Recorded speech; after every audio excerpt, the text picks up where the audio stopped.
Johana Ngeno alikuwa rafiki wangu kabisa. Pia mama ako na maswali, anasema Rigiji nisaidie, ningetaka kujua nini iliua mtoto wangu. Na mimi nimemwambia mama niko na maneno, niko na habari. Na tunafuatilia na tutaendelea kufuatilia. Na nilisema ya kwamba hiyo ajali ya ndege tuko na maswali.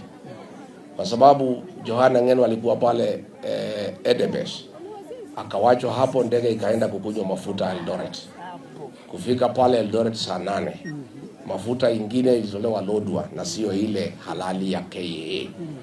Huyo driver alileta hiyo mafuta akakamatwa na watu ya KRA. Simu ikakuja kali kutoka Nairobi, akawachiliwa. Hiyo ndege ikaweka hiyo mafuta, ndio ikaenda ikaanguka.